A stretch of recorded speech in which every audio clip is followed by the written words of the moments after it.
Hello students. आज मैं आपको इस वीडियो लेक्चर में इवोल्यूशन का एक काफ़ी इंटरेस्टिंग पार्ट है, ओरिजिन ऑफ लाइफ, उसके बारे में मैं डिस्कस कर रहा हूँ। और एक्चुअली ये जो पूरा पार्ट है ओरिजिन ऑफ लाइफ, ये एक्सप्लेन करता है कि हमारे अर्थ पे जो लिविंग सिस्टम का बिगिनिंग है ना, लाइफ का ओरिजिन कैसे हुआ, कैसे हमारे अर्थ पे फर्स्ट सेल का फॉर्मेशन हुआ है ना। और फिर उस फर्स्ट सेल के बाद जितनी सारी बायोडाइवर्सिटी आई हैं वो तो एक डिफरेंट पार्ट है। तो origin of life, it's all about the beginning of the first life on the earth surface. तो कई सारे, एक्चुअली बहुत सारे थ्योरीज हैं जो अपने अपने तरीके से इस लाइफ के ओरिजिन को एक्सप्लेन करता है। कुछ साइंटिफिक बेसिस पे भी हैं और कुछ तो बिल्कुल ही अनसाइंटिफिक थ्योरीज हैं। जैसे अगर मैं स्टार्ट करूं ओरिजिन ऑफ लाइफ का, जो फर्स्ट जो एक बिल्कुल वो एक कह सकते हैं आप क्रिएशन थ्योरी से कहा जाता है। देखिए, जो फर्स्ट थ्योरी है इसे कहते हैं थ्योरी ऑफ स्पेशल क्रिएशन।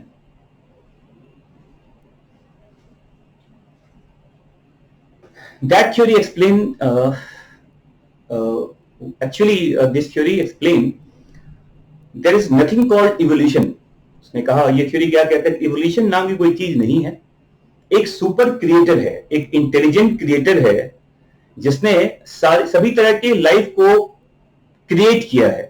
मतलब आप कह सकते हैं कि गॉड क्रिएटेड, जो आप सिस्टम कह रहे हो आप, life, all kind of life is created by God as such. ये थ्योरी क्या कहता है कि जितने भी लाइफ आप आसपास में देख रहे हैं, इर्द गिर्द देख रहे हैं, इस लाइफ का पूरा ऐसा क्रिएशन भगवान ने किया है। एक सुपर क्रिएटर है वो, एक इंटेलिजेंट क्रिएटर है जिसने सभी तरह के लाइफ को क्रिएट किया। और जितने लाइफ क्रिएट कर दिए गए वो नंबर फिक्स है। मतलब कह सकते हैं कि स्पेसीज का नंबर फिक्स है, इसमें कोई चेंज नहीं आया। एंड दैट्स व्हाई इस थ्योरी को theory of fixity of species भी कहते हैं।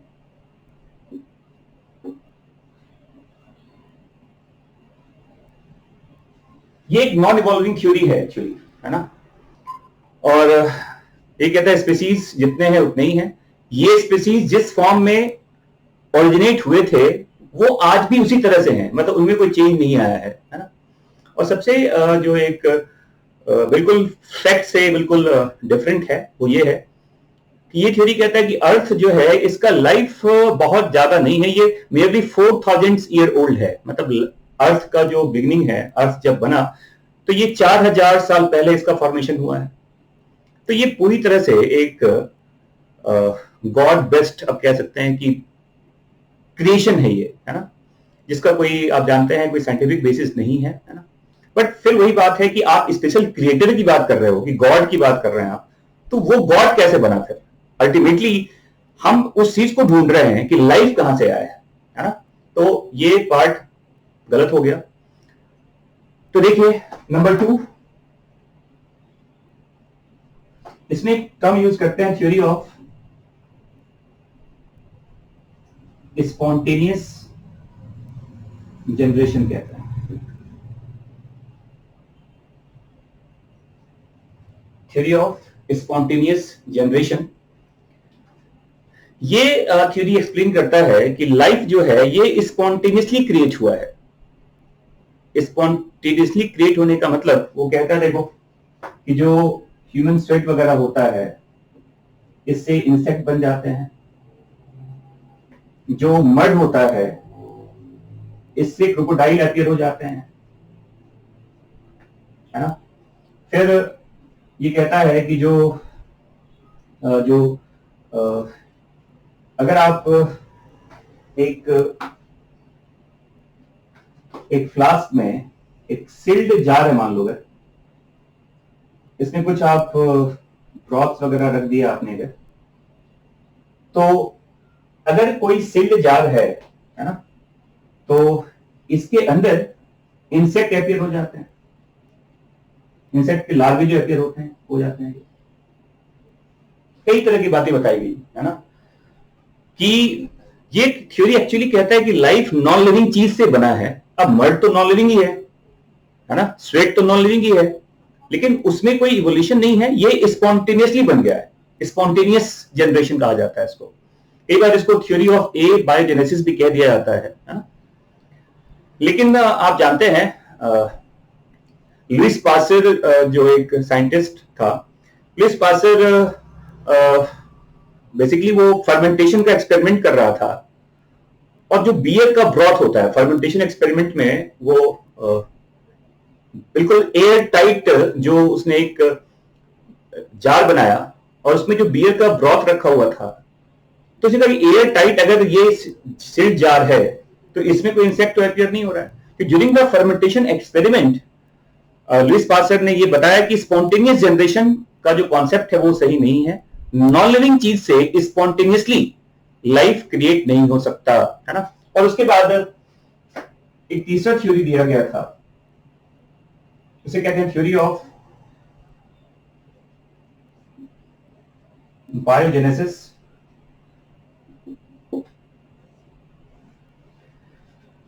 और ये थ्योरी लुइस पास्चर ने भी इसको एक्सप्लेन किया कि लाइफ से लाइफ आता है, मतलब life comes from pre existing life.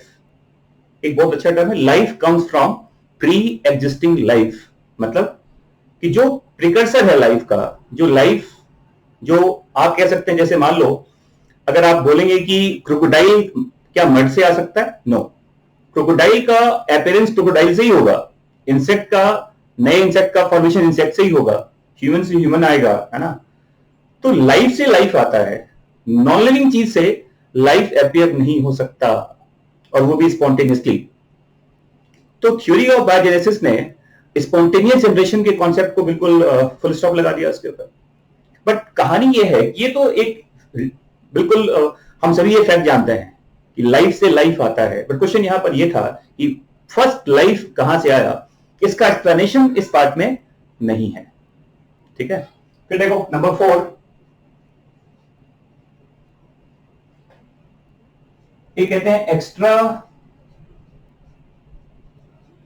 Terrestrial origin of life. इसको थ्योरी ऑफ पेनिस्पर्मिया भी कहा जाता है, इसे थ्योरी ऑफ पेनिस्पर्मिया भी कहते हैं, extra terrestrial origin of life. और सबसे इंटरेस्टिंग फैक्ट क्या है इसमें कि इस थ्योरी को एक्सप्लेन करने के लिए बेसिकली ये थ्योरी है क्या, ये कहता है कि लाइफ का जो अर्थ पे जो लाइफ आप देख रहे हैं, इस लाइफ का जो ओरिजिन पॉइंट है ये कहीं और से, ये किसी और प्लेनेट से है, किसी दूसरे प्लेनेट पे लाइफ था, और उस लाइफ का एक जो वहां से स्पोर्स के फॉर्म में जो रेडिएशन से रेजिस्टेंट स्पोर्स थे, तो स्पोर्स उस प्लेनेट से एस्केप कर गया और हमारे अर्थ पे आया है, और उसी स्पोर्स से लाइफ का बिगनिंग है। तो ये कहता है लाइफ जो अर्थ पे आप देख रहे हैं, इसका ओरिजिन हमारे अर्थ पे नहीं है, ये किसी और प्लेनेट्स पे हुआ है ना। अब दूसरे प्लेनेट पे लाइफ है या नहीं है, ये अभी भी एक मिथ है एक्चुअली। मिथ क्या बोलेंगे, इसका कोई साइंटिफिक प्रूफ आपके पास नहीं है, साइंटिस्ट अभी भी सर्च में लगे हुए हैं कि क्या दूसरे प्लेनेट पे लाइफ है। अगर दूसरे प्लेनेट पे लाइफ है तो फिर आप ये जो extra terrestrial origin of life है, पेनिस्पर्मिया का थ्योरी है, इसके बारे में कुछ हद तक हम मान भी सकते हैं, बट स्टिल ऐसा कोई प्रूफ हमारे पास नहीं है ना। देखो अगर आप मेट्रॉइड्स वगैरह होता है जो हमारे अर्थ पे मिलते हैं, किसी और प्लेनेट से जो टूट के हमारे अर्थ पे गिरता है, कई बार उसका केमिकल कंपोजिशन देखा गया, तो काफी हद तक उसके केमिकल कंपोजिशन हमारे अर्थ के केमिकल कंपोजिशन से मिलते जुलते हैं, तो लाइफ तो होने की पॉसिबिलिटीज हैं। लेकिन अब लाइफ का जो प्रिकर्सर है, लाइफ के होने के लिए वाटर चाहिए, बहुत सारी कंडीशंस हैं, क्या वो सब भी वहां अवेलेबल है? तो इस चीज का भी एक मतलब आप कह सकते हैं हम बहुत ज्यादा बिगिनिंग पॉइंट पे है इसमें। अगर ये प्रूफ हो गया कि लाइफ किसी और प्लेनेट पे है, तो शायद इस थ्योरी के बारे में भी हम एक कुछ श्योरिटी बता सकते हैं, बट स्टिल इस पे कोई श्योरिटी नहीं है कि दूसरे प्लेनेट पे लाइफ है या नहीं है। समझ में आ गया? तो ये हो गया फोर्थ वन। फिर देखो, अब ये इतने सारे थ्योरीज हैं, जैसे आप मैंने पहले बताया था कि जो extra terrestrial origin of life है, एरेनियस एक काफी बड़ा नाम है, हम जानते हैं, और एरेनियस ने जो इसको नोबेल प्राइज दिया गया था, एरेनियस का ये कॉन्सेप्ट है extra terrestrial origin of life, panspermia के बारे में आप सोचिए। बट स्टिल इस थ्योरी का बहुत ज्यादा साइंटिफिक प्रूफ हमारे पास नहीं है, ठीक है? तो क्वेश्चन यहां पर ये है, कितने सारे थ्योरीज हैं, तो मोस्ट एक्सेप्टेड थ्योरी क्या हो सकता है इसका? मोस्ट एक्सेप्टेड थ्योरी जो लिखा हुआ है यहां पर, ये है फिफ्थ पॉइंट, और इसे कहते हैं केमिकल ओरिजिन ऑफ लाइफ। क्या लिखा गया है? Chemical origin of life. और इस थ्योरी को कीमोजेनिक थ्योरी भी कहते हैं, कीमोजेनिक थ्योरी कहा जाता है। और आप दो साइंटिस्ट के नाम आप जानते हैं, ऑपरिन एंड हेल्डेन।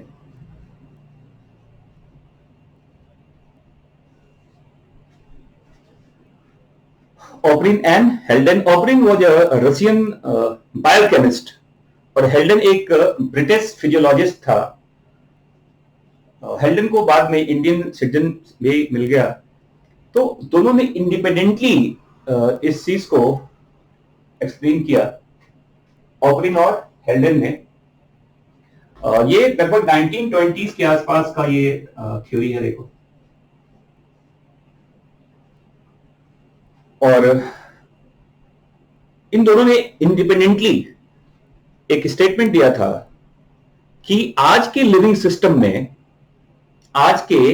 सिस्टम में कुछ ऐसे ऑर्गेनिक कंपाउंड्स अवेलेबल हैं जिसका फॉर्मेशन अर्थ के प्रिमिटिव एटमॉस्फेयर में भी हुआ होगा, रिड्यूसिंग एटमॉस्फेयर की कंडीशन में। देखो कितना इंटरेस्टिंग फैक्ट है ये। ऑपरिन हेल्डेन ने क्या बताया? उसने कहा कि प्रिमिटिव एटमॉस्फेयर में जो काफी ज्यादा रिड्यूसिंग एटमॉस्फेयर था, उस एटमॉस्फेयर में कुछ ऐसे ऑर्गेनिक कंपाउंड बन सकते हैं या बना होगा जो आज के टाइम पर लिविंग ऑर्गेनिज्म के अंदर वो यूज हो रहा है। तो कहने का मतलब ये है कि जो केमिकल ऑरिजिन ऑफ लाइफ ये लिखा हुआ है, ये क्या कहता है कि लाइफ जो है वो नॉन लिविंग चीज से बना है। ग्रेजुअल सिंथेसिस कहते हैं इसको।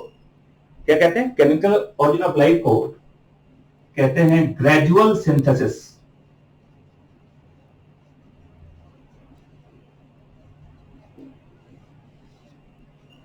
उसने कहा कि कॉम्प्लेक्स जो मॉलिक्यूल्स हैं, है ना, पॉलीमर्स हैं, कॉम्प्लेक्स मॉलिक्यूल्स हैं, ये ग्रेजुअली सिंथेसाइज हुआ है और ये रेंडमली ये मॉलिक्यूल्स आपस में एग्रीगेट्स के फॉर्म में बन गए और वही एग्रीगेट्स धीरे धीरे उसके अंदर लाइफ की क्या आ गई? कैरेक्टरिस्टिक। देखो ये क्या कहता है, तो gradual synthesis of complex molecules from the simpler molecules. कैसे? By the chemical reaction. बहुत हद तक ऑपरिन हेल्डेन भी ये कहता है कि लाइफ जो है वो नॉन लिविंग चीज से बना है, सिंपलर मॉलिक्यूल से बना है, लेकिन ये रातों रात नहीं बना। इस मॉलिक्यूल्स में कॉन्टिन्यूअस रिएक्शंस होते गए हैं। ये मॉलिक्यूल्स सिंपलर से कॉम्प्लेक्स होता चला गया और धीरे धीरे एक प्रिकर्सर ऑफ लाइफ का क्या हो गया? फॉर्मेशन। तो अगर आप ऑपरिन हेल्डेन के कॉन्सेप्ट को समझें इस डायग्राम में देखिए, तो एक्चुअली ऑपरिन हेल्डेन ये कह रहा था कि हमारे प्रिमिटिव एटमॉस्फेयर में, जैसे आप जानते हैं कि अर्थ का जब फॉर्मेशन हुआ तो आप जानते हैं कि क्रस्ट होता है अर्थ के, अगर पूरे अर्थ की बात करें, मेंटल है, कोर है, तो क्रस्ट जो अर्थ का सरफेस है, तो इसे क्या बताया? देखो कि अगर आपका प्रिमिटिव एटमॉस्फेयर क्या था? रिड्यूसिंग। रिड्यूसिंग कहने का मतलब जहां पर फ्री मॉलिक्यूलर ऑक्सीजन की अवेलेबिलिटी नहीं है ना। तो उसे क्या बताया? देखो ये मान लो एक प्रिमिटिव ओशन है, ये प्रिमिटिव ओशन है जहां टेम्परेचर ऑफ वाटर रिलेटिवली ज्यादा था, है ना। अगर इस वाटर में एटमॉस्फेरिक गैसेस वगैरह डिसॉल्व हो in the form of ammonia भी है, अमोनिया तो वैसे भी वाटर में भी अवेलेबल है, तो अमोनिया है, HCN है, CO2 है, CO है, मतलब कार्बन मोनोऑक्साइड है। अगर ये कंपाउंड मीथेन से रिएक्ट करे, CH4 से रिएक्ट करे और आपको देखो क्रस्ट के सरफेस से मिनरल सॉल्ट वगैरह देखिए, यहां पर ये जो रेड वाला पार्ट आप देख रहे हैं मिनरल सॉल्ट है ये। अगर ये सब आपस में कंबाइन करे तो प्रिमिटिव ओशन के वाटर में ऐसे कंपाउंड बन सकते हैं। इथिलीन है, देखो एसिटिलीन है, एल्डिहाइड है, कीटोन है, अल्कोहल है, ऑर्गेनिक एसिड है, ऐसे कंपाउंड बन सकते हैं, है ना, इन मॉलिक्यूल्स के रिएक्ट होने के बाद। और फिर इनसे क्या बनेगा, देखो कहते हैं मोनोमर्स बनते हैं। अगर देखा जाए कि पूरा का पूरा अगर आपसे पूछा जाए कि केमिकल ऑरिजिन ऑफ लाइफ के होने के 4 जो कंडीशन है देखिए वो क्या है, देखिए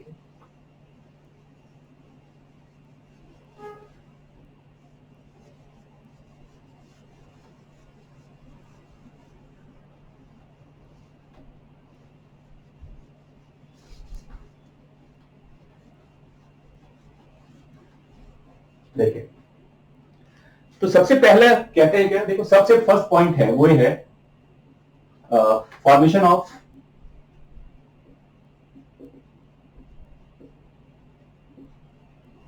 monomers.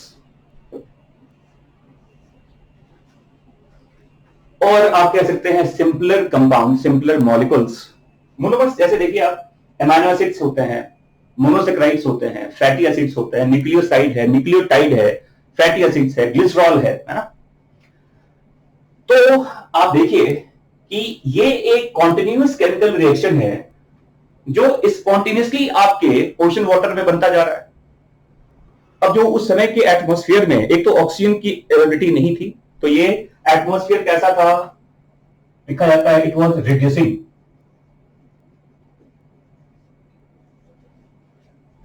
Earlier primitive atmospheric conditions की बात करें तो वहां पे क्या नहीं था, मॉलिक्यूलर ऑक्सीजन। तो early atmosphere was highly reducing. और रिड्यूसिंग एटमॉस्फेयर में आप जानते हैं कि मॉलिक्यूल्स को पॉलीमराइज करना क्या होता है, आसान होता है। और पॉलीमराइज करना आसान तो होता है, बट ये भी बात एक फैक्ट है कि रिड्यूसिंग एटमॉस्फेयर में पॉलीमराइज होने के लिए एनर्जी का सोर्स ज्यादा चाहिए, respectively need more amount of energy. और वो एनर्जी कहां से आ रहा था, तो देखो जो सन के थ्रू जो काफी ज्यादा एक स्ट्रॉन्ग रेडिएशंस आ रहे थे अर्थ के ऊपर, यूवी रेज के फॉर्म में, या और भी कई तरह के रेज आ रहे थे अर्थ सन के थ्रू, या फिर जो उस समय के कंडीशंस में अर्थ के सरफेस पे जो वॉल्केनिक इरेप्शंस हो रहे थे, अगर एटमॉस्फेयर की बात करें तो थंडरिंग है, लाइटनिंग है ना। तो इतने सारे ये सब क्या बताओ सोर्स ऑफ एनर्जी कहते थे। और इस सोर्स ऑफ एनर्जी के साथ मॉलिक्यूल्स आपस में क्या हो रहा था बताओ, कंबाइन कर रहे थे। तो पहले क्या बना, देखो ये सब मोनोमर्स बने, इस पर्टिकुलर सिंपलर कंपाउंड से ऐसे मोनोमर्स बन गए। ये आप कह सकते हैं ये ऑर्गेनिक मोनोमर्स हैं, अमीनो एसिड्स है, मोनोसेक्राइड है, फैटी एसिड्स है, न्यूक्लियोसाइड है, न्यूक्लियोटाइड है, ग्लिसरॉल है ना। और फिर इन मॉलिक्यूल्स के कॉम्बिनेशन से जब ये मॉलिक्यूल क्या कर गया, पॉलीमराइज कर गया। आप जानते हैं कि अमीनो एसिड से क्या बनता है, प्रोटीन। मोनोसेक्राइड्स कंबाइन करेगा तो क्या बनेगा, carbohydrates. Fatty acid glycerol, although ये नॉन पॉलीमेरिक एक मैक्रोमोलेक्यूल है, बट फैटी एसिड ग्लिसरॉल मिल जाएगा तो क्या बनेगा, लिपिड बन जाता है। और न्यूक्लियोटाइड से क्या बना, न्यूक्लिक एसिड बन जाता है। और ये न्यूक्लिक एसिड आप जानते हैं आरएनए और डीएनए के फॉर्म में होता है। तो सेकंड पॉइंट क्या हो गया, फॉर्मेशन ऑफ पॉलीमर्स। ये आप कह सकते हैं we are talking about macro molecules. ठीक है। अब जो थर्ड पॉइंट देखिए, अगर आप ऐसे मॉलिक्यूल्स को फिर आपस में मिला दें, अगर ये जो प्रोटीन का स्ट्रक्चर बना, कार्बोहाइड्रेट्स का पार्ट बन गया, पॉलीसेक्राइड, पॉलीपेप्टाइड, जानते हैं proteins are polypeptide only, carbohydrates are polysaccharides only. तो ये जो पॉलीपेप्टाइड है, पॉलीसेक्राइड है, लिपिड है, न्यूक्लिक एसिड है ना, अगर ये सब मॉलिक्यूल्स आपस में मिल जाए तो एक एग्रीगेट्स बन जाता है। उस एग्रीगेट्स को क्या कहते हैं बताओ, प्रोटोबायोन्ट्स कहते हैं। तो क्या हुआ देखो, फॉर्मेशन ऑफ प्रोटोबायोंट कहते हैं। और याद रखिएगा कि इस प्रोटोबायोंट्स का, देखो ये तो एक तो कहते हैं प्रोटोबायोंट्स वगैरह क्या हुआ, जैसे मान लो ये ओशन क्रस्ट का जो अपर पार्ट है, जो इनर मतलब सरफेस, जो मतलब किनारा जिसे कहते हैं एक्चुअली आप, है ना। तो जब जैसे हाई टाइड अगर आता है तो ये मॉलिक्यूल्स वाटर के सोर्स के साथ जो आसपास के डिचेज हैं, पॉन्ड वगैरह में है, वहां एक्यूमुलेट कर गया। तो एक क्या हो गया, ये उस सोर्स ऑफ वाटर से आइसोलेट भी हो गया। तो यहां क्या था, पार्शियल आइसोलेशन है एक्चुअली। क्या था बताओ, पार्शियल आइसोलेशन। और इस प्रोटोबायोंट्स का जो केमिकल इन्वायरमेंट है वो बाहर के इन्वायरमेंट से क्या था बताओ, वो अलग था। तो they had different chemical environment in comparison to the surrounding. और प्रोटोबायोंट्स में कहा जाता है कि ये कैसे बना, ये बना मैक्रोमोलिक्यूल्स के एग्रीगेट्स होने के बाद। समझ में आ रहा है?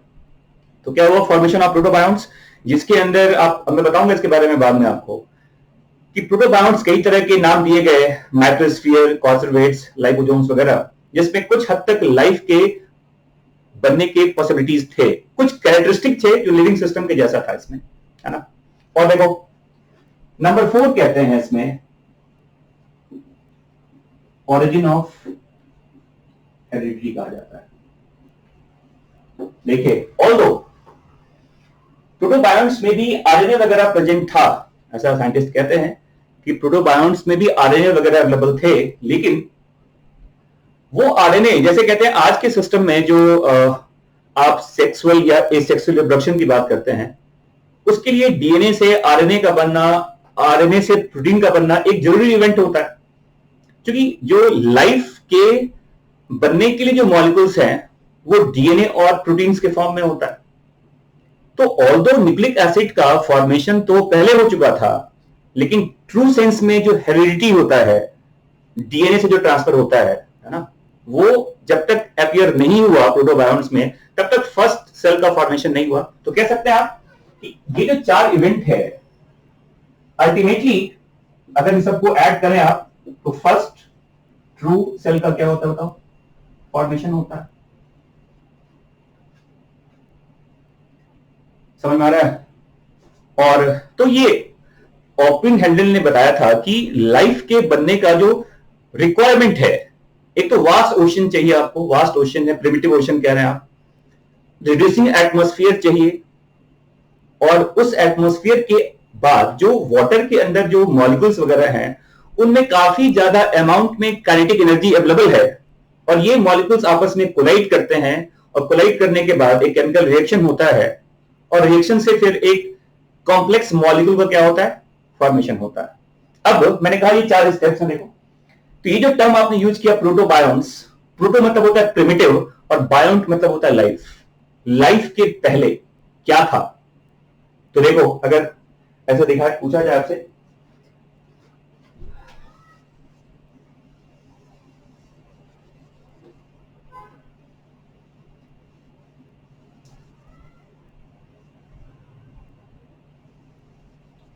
जैसे अगर मैं बताऊं आपको कि प्रोटोबायोंट जब आप कह रहे हो, तो प्रोटोबायोंट्स 3 तरह से बताए गए। देखो ये बाद में ये मॉलिक्यूल्स वगैरह लैब में क्रिएट भी किए गए। जैसे एक नाम बताया गया, देखो इसमें प्रोटोबायोंट्स में माइक्रोस्फीयर, माइक्रोस्फीयर एक नाम बताया गया, लाइपोसोम्स, और एक नाम बताया गया कॉन्सर्वेट्स। अब मैंने पहले कहा था कि प्रोटोबायोंट्स में अगर पूछा जाए कि what are the characteristic of protobionts, तो प्रोटोबायोंट्स में एज सच कोई प्रिसाइज मोड ऑफ रिप्रोडक्शन नहीं था। देखो अगर पूछा जाए कि what are the characteristic of protobionts, तो याद रखिएगा फर्स्ट पॉइंट में यहां पर नो प्रिसाइज मोड ऑफ क्या रिप्रोडक्शन,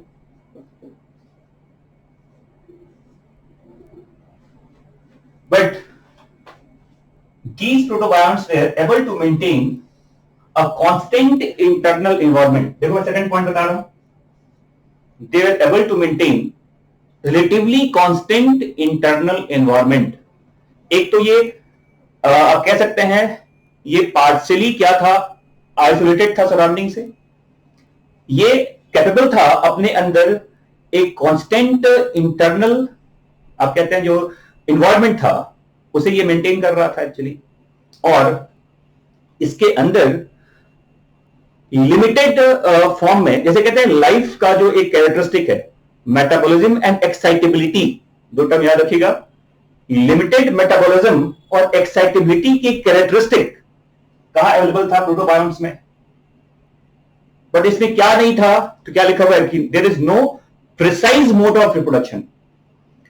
कुछ बडिंग वगैरह से या कुछ फ्रेगमेंटेशन से ये स्प्लिट भी कर रहे थे, जैसे कहते हैं लाइपोजोम्स वगैरह था, वो लाइपोजोम्स छोटे छोटे पार्ट्स में वो टूट भी रहे थे, बड़े लाइपोजोम्स से छोटे लाइपोजोम्स बन भी रहे थे, लेकिन ये एक ट्रू सेंस का रिप्रोडक्शन नहीं है। तो क्या लिखते हैं, there is no precise mode of reproduction, partial isolation from the surrounding, they were able to maintain constant internal environment and they had limited characteristic of life like metabolism and excitability. समझ में आ रहा है, ये term याद रखिएगा। That was all about the characteristic of protobionts. अब यार देखो, इस प्रोटोबायोन्ट्स में जो माइक्रोस्फीयर है, ये सिडनी फॉक्स एक साइंटिस्ट था, इसने यूज किया ये टर्म, और सिडनी फॉक्स ने क्या बताया कि अगर आप प्रोटीन्स का जो पॉलीपेप्टाइड्स वगैरह होते हैं उसका एक एग्रीगेट्स को बना लो ऐसे आप, और उसके ऊपर ये क्या बना दिया, प्रोटीन मेम्ब्रेन। देखिए ये क्या बताओ, प्रोटीन का मेम्ब्रेन है, और इसके अंदर क्या है, इसके अंदर है पॉलीपेप्टाइड्स का एग्रीगेट्स है ये, इसको प्रोटीनॉइड एग्रीगेट्स भी कहा जाता है। तो माइक्रोस्फीयर को प्रोटीनॉइड एग्रीगेट्स भी कहते हैं, जिसके ऊपर एक क्या होता है, प्रोटीन का मेम्ब्रेन बना हुआ है। तो प्रोटीन का ये ग्रुप था, मतलब छोटे छोटे पॉलीपेप्टाइड्स का ये ग्रुप है जो आपस में एग्रीगेट्स के फॉर्म में आ गया है, और सिडनी फॉक्स ने बताया कि इसके ऊपर ये प्रोटीन का एक मेम्ब्रेन है, इसके अंदर इंटरनली एनर्जी को स्टोर करने का कैपेसिटी भी है in the form of membrane potential. समझ में आ रहा है, क्योंकि ये जो मेम्ब्रेन है इसके अक्रॉस हम पोटेंशियल की बात भी करते हैं, तो एक्साइटेबिलिटी का कैरेक्टरिस्टिक भी था इसके अंदर। और ऐसा देखा गया कि अगर ऐसे प्रोटीनॉइड कॉलोइड्स को, एग्रीगेट्स को अगर आप अलग अलग सॉल्ट के कंसंट्रेशन में रखते हैं तो ये श्रिंकेज भी होता है और स्वेलिंग भी होता है। Osmotic swelling, characteristic of osmotic swelling and osmotic shrinkage, if that kind of microsphere is kept inside, inside a fluid having different salt concentration, तो ये जो कैरेक्टरिस्टिक है ये तो एक लिविंग कैरेक्टरिस्टिक है, बट जो एक प्रॉपर लाइफ का पूरा जो होना चाहिए वो सारे कैरेक्टरिस्टिक माइक्रोस्फीयर में नहीं थे। बट ऐसा कह सकते हैं कि ऐसे मॉलिक्यूल्स ही बाद में ट्रू लाइफ में कन्वर्ट हो सकता है, बिगिनिंग तो हुआ ना। तो सिडनी फॉक्स ने ये टर्म यूज किया था माइक्रोस्फीयर ऑफ प्रोटीन कोलोइड्स, समझ में आ रहा है। इसके बाद जो लाइपोसोम्स कहते हैं, जो लिपिड मॉलिक्यूल है, लिपिड मॉलिक्यूल का ये एक एग्रीगेट था लाइपोसोम्स, और ये जो टाइनी लाइपोसोम्स वगैरह बन रहे थे, बड़े लाइपोसोम से छोटे लाइपोसोम्स का क्रिएशन भी हो रहा था। तो इसे कह सकते हैं कि ये एक तरह का बन तो रहा है ना, रिप्रोडक्शन का इवेंट तो हो ही रहा है, बट ये ट्रू सेंस का रिप्रोडक्शन नहीं है। और कॉसरवेट्स ये वर्ड यूज किया था ऑपरिन ने। ऑपरिन ने एक किताब भी लिखा था ओरिजिन ऑफ लाइफ, और उसमें ये टर्म यूज भी हुआ कॉसरवेट्स के बारे में।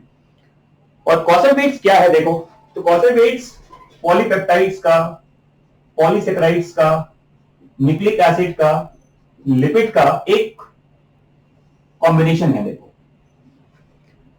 ये अगर देखा गया कि अगर आप सेकेंड मोड मतलब अगर आप किसी पॉलीपेप्टाइड्स को, पॉलीसेकेराइड्स को, न्यूक्लिक एसिड्स को, लिपिड को एक मिक्सर में सेक करते हैं, इसको मिक्सअप करते हैं आप, है ना, तो ये मॉलिक्यूल्स आपस में जब इकट्ठे हो जाते हैं तो इस तरह का एक स्ट्रक्चर डेवलप होता है जिसका नाम क्या दिया गया, कॉसरवेट्स।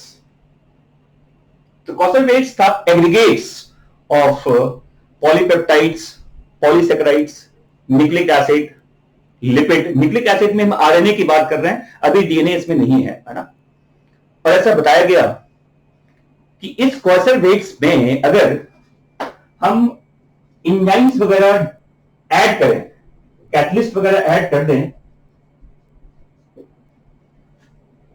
एक्सटर्नल सोर्स से, हमने क्या डाल दिया इसमें, कैटलिस्ट और एंजाइम, तो ऐसे मॉलिक्यूल्स में एक यूनिक फीचर देखा गया कि इस तरह के कॉसरवेट्स में जब आप कैटलिस्ट डाल देते हैं, एंजाइम डाल देते हैं, तो ये एक्सटर्नल सिस्टम से देखिए ऐसा, जैसे मान लो कि ये सबस्ट्रेट है जो बाहर है, they are able to absorb substrate from the surrounding environment, और ये सबस्ट्रेट जब इस जगह पहुंच जाता है कॉसरवेट्स के अंदर, तो ये सबस्ट्रेट यहां प्रोडक्ट में कन्वर्ट भी होता है। देखो मेटाबॉलिज्म एक है, सबस्ट्रेट प्रोडक्ट में कन्वर्ट हो रहा है और ये प्रोडक्ट फिर बाहर के एनवायरनमेंट में रिलीज भी हो रहा है। तो ये सब जो कैरेक्टरिस्टिक है ये तो लाइफ का ही कैरेक्टरिस्टिक है, समझ में आ रहा है।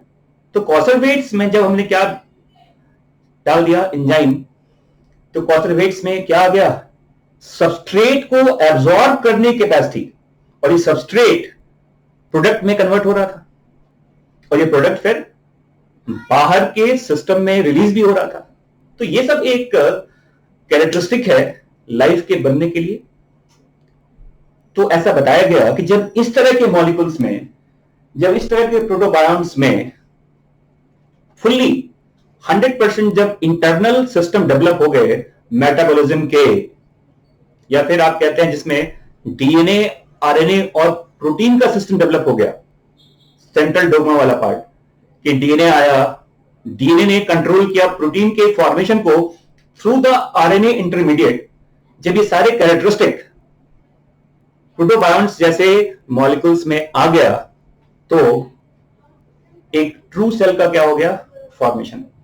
और इसी को कहते हैं केमिकल ओरिजिन ऑफ लाइफ। इसके जो पायनियर हैं, ऑपरिन हेल्डेन का नाम दिया जाता है। और ये आज के टाइम पर मोस्ट एक्सेप्टेड कॉन्सेप्ट है लाइफ के बनने का। बुक में ऐसा लिखा गया है कि क्या यही तरीका हो सकता है लाइफ के बनने का? 100% आप नहीं कह सकते, पर जो आपके पास जितने सारे थ्योरीज बताए गए पहले, उसके रिस्पेक्ट में it is the most accepted theory for the formation of the first life. अब बाद में जानते हैं आप कि ये जो चीज सब बताया गया, तो जैसे ऑपरिन हेल्डेन ने पहले कहा था कि प्रिमिटिव एटमॉस्फेयर में कुछ ऐसे ऑर्गेनिक कंपाउंड बने होंगे जिसको आज हम अपने बॉडी में यूज कर रहे हैं। क्या ये सही है या नहीं है? तो ऑपरिन हेल्डेन ने ये जितनी सारी चीजें बताई, इसका कुछ हद तक जो आप कह सकते हैं जो एक्सपेरिमेंटल प्रूफ है, एक्सपेरिमेंटल वेरिफिकेशन, ये कॉन्सेप्ट आया था यूरे मिलर के एक्सपेरिमेंट से, जो किया गया 1953 में। ठीक है, तो मैं आपको नेक्स्ट वीडियो में ये बताऊंगा कि यूरे मिलर ने क्या एक्सपेरिमेंट किया और उसके एक्सपेरिमेंट का क्या रिजल्ट था। एक्चुअली मैंने पहले कहा कि यूरे मिलर ने एक्सपेरिमेंट इसलिए किया कि जो कॉन्सेप्ट ऑपरिन हेल्डेन ने दिया था, क्या वो उसी तरह से लाइफ का ऑर्गेनिक मॉलिक्यूल्स फॉर्म हो सकता है लाइफ के बनने के पहले। तो in the very next video I will discuss about a very interesting experiment known as Urey-Miller experiment. Thank you.